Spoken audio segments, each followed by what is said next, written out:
प्रभु यीशु मसीह का, जिसने कि कहा जो मैं बोलता हूं वही जीवन है और वही आत्मा है। तो वह लहू से छिड़का हुआ वस्त्र तो पहने है और उसका नाम परमेश्वर का वचन है। He is a living word of God. ये सारी बातें प्रभु यीशु मसीह की उस महिमा में आने को दिखाती हैं। और इसी के बाद हम लोग फिर देखते हैं 10वें पॉइंट में कि वह अपने मुंह से एक चोखी तलवार के साथ राष्ट्रों को मारने के लिए आएगा। समय को बचाने के लिए हम लोग कुछ पॉइंट्स के रेफरेंसेस को स्किप कर रहे हैं। 11 पॉइंट में लिखा है कि वह लोहे की एक राजदंड के साथ राष्ट्रों पर शासन करने के लिए आएगा। वो एक राजा, महाराजा, राजा धीराजा होकर के, राइचियस जज होकर के इस पृथ्वी पर दूसरे आगमन में लौट रहा है। 12 पद में लिखा है वह सर्वशक्तिमान परमेश्वर के भयानक प्रकोप की जलजलाहट की मदिरा के कुंड में दाख रौंदने के लिए आएगा। प्रकाशित वाक्य में इसे जाके हम पढ़ सकते हैं। 13 पॉइंट है आर्मगिदोन। ये आर्मगिदोन एक ऐसा युद्ध है जिसमें कि लिखा है कि 200 मील तक लहू से भर दिया जाएगा।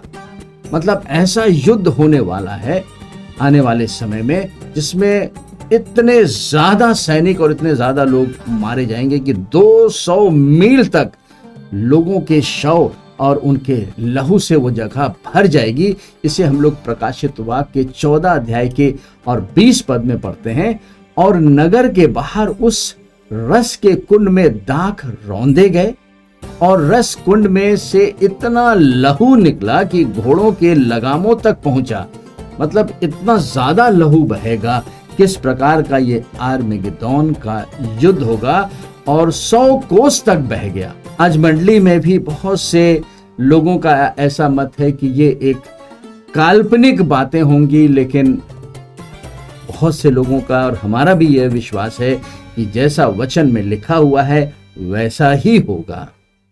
इसके आगे 14 पॉइंट में लिखा है कि स्वर्ग की सेना, प्रभु यीशु मसीह राजा है, वो अकेले नहीं आएगा, एक बहुत बड़ी सेना के साथ आएगा। और स्वर्ग की सेना श्वेत घोड़ों पर सवार और श्वेत और शुद्ध मलमल पहले हुए उसके पीछे पीछे आएगी।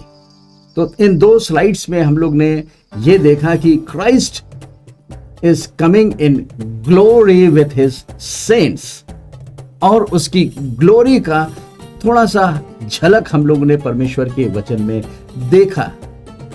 और जब हम आर्मगिदोन के बारे में बात कहते हैं, जैसे कहते हैं मगदोत, तो इसके बारे में भी हम लोग कुछ विचारों को और भी सफाई से देखेंगे, जो कि गोग व मगोग, इसका भी जिक्र बाइबल में आया है। लेकिन ये जो समय है प्रभु यीशु मसीह के दूसरे आगमन का, उससे जो जुड़ी हुई बात है वो हर मगिदोन या आर्मगिदोन का ये एक युद्ध होगा। तो इस भाग में हम लोग प्रभु यीशु मसीह के दूसरे आगमन के बारे में अध्ययन कर रहे हैं। ये चौथी घटना है, पार्ट 5 है, और इसमें हम ये देख रहे हैं कि क्या होगा पृथ्वी पर यीशु मसीह के दूसरे आगमन पर। पहले भाग में हम लोग ने प्रभु यीशु मसीह की महिमा को देखा कि किस महिमा से प्रभु यीशु मसीह आएंगे, और अब दूसरे भाग में हम ये देख रहे हैं हर मगिदोन का युद्ध। और इस युद्ध को समझने के लिए हम लोग 2 टर्म्स को भी समझ लें। पहला जो है वो गोग व मगोग, और दूसरा जो युद्ध है वो हर मगिदोन। ये 2 अलग अलग प्रकार के युद्ध हैं, अलग अलग समयों के युद्ध हैं। जैसा कि हम लोग ने न्याय की जब चर्चा की, जजमेंट की बात की, तो वहां पे हम लोग ने जजमेंट सीट ऑफ क्राइस्ट को देखा, जो कि रैप्चर के बाद होगा। और फिर एक और जजमेंट सीट को देखा जिसे कहते हैं व्हाइट थ्रोन जजमेंट। और इन दोनों जजमेंट सीट पर बैठने वाला जज है वो तो प्रभु यीशु मसीह है, लेकिन जजमेंट का समय अलग था। व्हाइट थ्रोन जजमेंट जो है वो 1000 साल के मिलेनियम किंगडम के बाद का है, और जजमेंट सीट ऑफ क्राइस्ट जो है वो रैप्चर के बाद का है। ठीक उसी प्रकार से हम लोग यहाँ पर भी इन दोनों टर्म्स के मतलब को समझेंगे कि ये दोनों अलग अलग इवेंट्स हैं। जो पहला युद्ध है जिसे गोग व मगोग कह रहे हैं, इसका संदर्भ यहेजकेल के 38 और 39 अध्यायों में अगर आप पढ़ें तो वहां पे पढ़ने को मिलता है। युद्ध का जो नेता होगा या जो लीडर होगा, जो मगोग देश का होगा, और उसी के नाम पर ये युद्ध का भी नाम दिया गया है। और इस युद्ध का जो समय होगा वो क्लेश काल के मध्य समय में युद्ध होगा। हमने बताया कि ट्रिबुलेशन का 7 साल का समय होगा। पहले 3.5 साल के समय को हम लोग कहते हैं क्लेश काल या ट्रिबुलेशन, और फिर 3.5 साल के बाद एक और 3.5 साल का समय होगा जिसे कहते हैं महाक्लेश या ग्रेट ट्रिबुलेशन। और इस प्रकार से ये पूरा समय 7 साल का होगा। तो यहां पर जो गोग युद्ध है वो ट्रिबुलेशन पीरियड के बीच काल में या मध्य के समय में होगा, और इसका नेता जो है वो मगोग देश का होगा। आगे हम ये देखते हैं कि ये जो लीडर होगा वो इजराइल के विरोध में एक बड़ी सेना को इकट्ठा करेगा। तो युद्ध में जो 2 पार्टियां हैं वो मनुष्यों की हैं, एक तो मगोग देश का राजा और उसकी सेनाएं, और इनका जो युद्ध होगा वो इजराइल से होगा। इजराइल के विरोध में ये मगोग युद्ध का जिक्र यहेजकेल के 38 और 39 पद में पढ़ने को मिलता है। तो ये समझ में आता है कि मगोग का युद्ध जो है वो इजराइल के विरोध में होगा। दानियल नबी की पुस्तक में ये विवरण है कि गोग उत्तर देश का राजा होगा, इजराइल पर मसीह विरोधी के शांति संधि के बीच में आक्रमण करेगा। ये वो समय होगा जब एंटी क्राइस्ट यहूदियों के साथ एक पीस एग्रीमेंट को साइन कर देगा, और इस प्रकार से ज्यूस को ये मौका मिल जाएगा कि वो अपने उस दर्शन को, उस बड़े कल्पना को, उस भव्य मंदिर को उस स्थान पे बना सकें जहां पर उनकी चाहत है। लेकिन इस समय के बीच में ही इस प्रकार का युद्ध होगा। इसलिए गोग और मसीह विरोधी 2 अलग अलग लड़ाइयों के नेता हैं। मसीह विरोधी का जो युद्ध होगा वो तो मसीह के विरोध में होगा। वो मसीह से लड़ने के लिए, जब यीशु मसीह का दूसरा आगमन होगा तो यीशु मसीह से लड़ने के लिए एंटी क्राइस्ट तमाम उन राजनेताओं को मिला करके, उनकी सेनाओं को लेकर के वो प्रभु यीशु मसीह का विरोध करने के लिए निकलेगा। और इसी युद्ध के बारे में हम लोग अध्ययन कर रहे हैं, जिसे आर्मेगेदोन कहते हैं या हिंदी में हरमगिदोन। इस प्रकार से जो आर्मेगेदोन का युद्ध होगा उसमें जो लीडर होगा वो मसीह विरोधी, वो प्रभु यीशु मसीह के विरोध में एक लीडर बन के उभरेगा। और ये युद्ध का जो काल होगा वो महाक्लेश काल के अंत के समय में होगा, जब 7 साल का ट्रिबुलेशन का समय पूरा होने को होगा। क्योंकि उसी समय प्रभु यीशु मसीह अपने दूसरे आगमन में इस पृथ्वी पर आएंगे और मसीह के विरोध में सेनाएं इकट्ठे होंगी, और सेनाओं को इकट्ठा करने वाला ये एंटी क्राइस्ट होगा। और इन सभी देशों की सेनाओं का जो है वो इजराइल पर हमला होगा। अब इस युद्ध से जुड़ी हुई कुछ और बातों को भी हम लोग देखेंगे, क्योंकि ये हरमगिदोन का जो युद्ध है इससे जुड़ी हुई 7 मुख्य बातें हैं जिसे हमें मालूम होना चाहिए।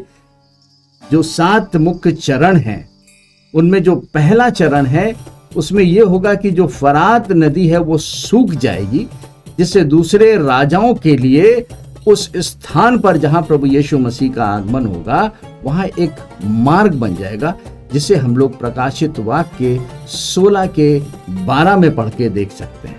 और यहाँ पर इस प्रकार 12 पद में लिखा है, और 6वें ने अपना कटोरा बड़ी नदी फुरात पर उंडेल दिया। ये जो बाउल्स के बारे में हम लोग ने पिछले भाग में अध्ययन किया, 7 जो हैं वो सीले हैं, 7 ट्रम्पेट्स हैं, और 7 बाउल्स के बारे में, तो उस 6वें स्वर्गदूत ने अपना कटोरा बड़ी नदी फुरात पर उंडेल दिया और उसका पानी सूख गया कि पूर्व दिशा के राजाओं के लिए मार्ग तैयार हो जाए। अब जो दूसरा चरण होगा उसमें मसीह विरोधी और उसके मित्र सेनाओं को इकट्ठा करेंगे कि प्रभु यीशु मसीह के आगमन को वो रोक सकें। इसे हम लोग प्रकाशित वाक्य 16 के 12 से 16 में फिर पढ़ेंगे। और मैंने उस अजगर के मुंह से और उस पशु के मुंह से और उस झूठे भविष्यद्वक्ता के मुंह से 3 अशुद्ध आत्माओं को मेंढकों के रूप में निकलते देखा। ये चिन्ह दिखाने वाली दुष्ट आत्माएं हैं जो सारे संसार के राजाओं के पास निकलकर इसलिए जाती हैं कि उन्हें सर्वशक्तिमान परमेश्वर के उस बड़े दिन की लड़ाई के लिए इकट्ठा करें। देख, मैं चोर की नाई आता हूं, धन्य है वे जो जागता रहता है और अपने वस्त्र की चौकसी करता है कि नंगा ना फिरे और लोग उसका नंगापन ना देखें। 16 पद में लिखा है, और उन्होंने उनको उस जगह इकट्ठा किया जो इब्रानी में हर मगिदोन कहलाता है। तो ये तो हम लोगों ने प्रकाशित वाक्य 16 अध्याय में पढ़ के देखा। और इसके तीसरे चरण में मसीह विरोधी और उसकी मित्र सेनाओं का यरूशलेम पर हमला हो जाएगा, क्योंकि प्रभु यीशु मसीह का दूसरा आगमन जो है वो यरूशलेम में ही होगा।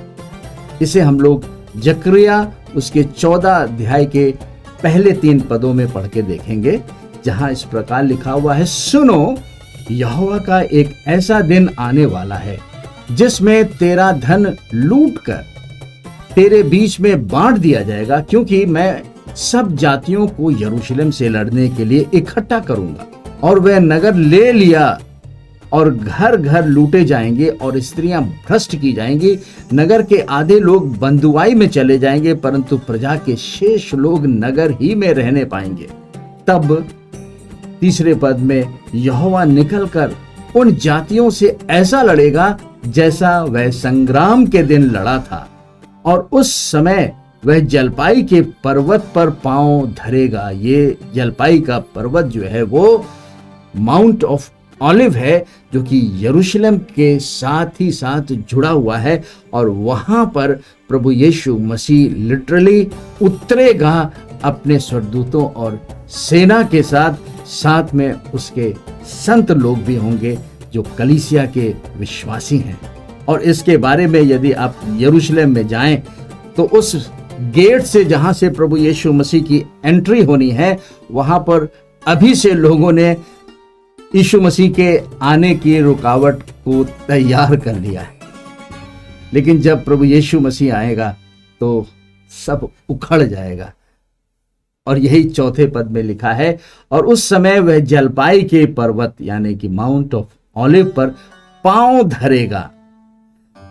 पहले आगमन में तो प्रभु यीशु मसीह केवल बादलों पर आएगा, जैसे वो बादलों से स्वर्ग पर पुनरुत्थान के बाद उठाया गया था। और प्रेरितों के काम उसके पहले अध्याय के 11 पद में ये आकाशवाणी हुई कि इसी तरह से मनुष्य का पुत्र यीशु मसीह दोबारा बादलों पर आएगा। तो दूसरे आगमन के पहले चरण में प्रभु यीशु मसीह मंडली को लेने के लिए बादलों पर आएगा और बादलों के द्वारा मंडली को वो खींच ले जाएगा। लेकिन इस घटना के 7 साल के बाद जब प्रभु यीशु मसीह बादलों के द्वारा सवारी करके आएगा तो वो पूरे तरीके से पृथ्वी पर आएगा, यानी कि उसके पांव उस माउंट ऑफ ऑलिव पर पड़ेंगे। और ये स्थान जो पूरब और यरूशलेम के सामने है, तब जलपाई का पर्वत पूरब से लेकर पश्चिम तक बीचों बीच से फटकर बहुत बड़ा खड्ड हो जाएगा। तब आधा पर्वत उत्तर की ओर और आधा दक्षिण की ओर हट जाएगा। उस समय प्रभु यीशु मसीह अपनी महिमा में आएगा, इसलिए कोई भी बाधा उसको रोक नहीं सकती। चाहे उस समय एंटी क्राइस्ट के पास और उसके फॉल्स प्रॉफिट के पास शैतान अपनी सारी सामर्थ को भी दे देगा, लेकिन प्रभु यीशु मसीह की सामर्थ के आगे कुछ भी नहीं टिकेगा।